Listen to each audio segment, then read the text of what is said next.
Queen Elizabeth II, 95, is a horse racing aficionado, and Royal Ascot is said to be her favorite week of the year. The 5-day event kicks off today, and the Queen, who lives down the road from the racecourse at Windsor Castle, is expected to attend on 3 days. The Queen is one of the UK's most prominent thoroughbred breeders and owners, and takes a keen interest in the sport. The pandemic meant the event was held behind closed doors last year, and the Queen was unable to attend for the first time in her reign. The Queen usually travels alongside her guests for each day, which often includes royal family members, but this year the traditional reunion is not expected to happen. Instead, if the Queen attends Royal Ascot, she is likely to be accompanied by her racing manager John Warren, who is in charge of all the horses she has running this coming week. Looking ahead to Royal Ascot's return and the Queen's potential presence at the event, royal commentator Richard Fitzwilliams said, "After there were no spectators last year owing to COVID-19, this year's royal meeting will be going ahead as part of the government's events research program, so 12,000 people are allowed each day, but tests have to be taken before admission." He added, "The numbers allowed will be limited, with only parts open, including the royal enclosure." It has not been announced if the Queen will attend Royal Ascot this year, though it has been reported that she may attend on a day she has a horse running.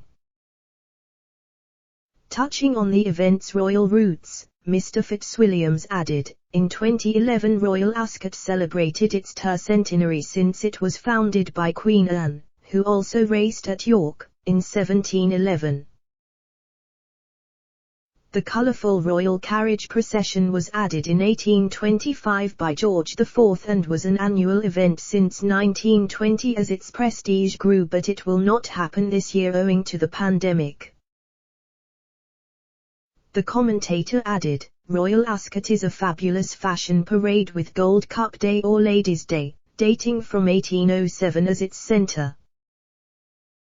Mr. Fitzwilliams said, "It was immortalised on stage and screen in My Fair Lady, and also featured in Arabesque, The Yellow Rolls-Royce and A View to a Kill. One of its enduring strengths is that it has successfully adapted to changing times whilst keeping up standards, with morning dress and uniform being required for men. Cravats are banned." In recent years, mobiles and cameras have also been allowed into the royal enclosure. Photography was banned in 1920 by George V.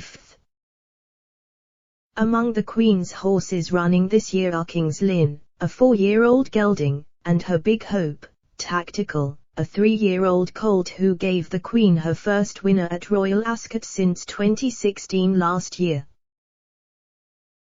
Mr. Warren spoke of the Queen's delight after having a winner with Tactical at Royal Ascot last year. The racing manager told The Guardian at the time, "It's obviously a great shame that Her Majesty's not there to be able to go down and enjoy the whole buzz of her runners." The racing manager added, "But she's studied every bit of it today, watching the races, and the last 2 days, she's been able to spend a bit of time watching the most important races, so this was the icing on the cake to actually have a winner. Every day of her life, she follows racing one way or another when she can, so she would have read the Racing Post in great detail and built up to this week, and known very well the important fancied horses."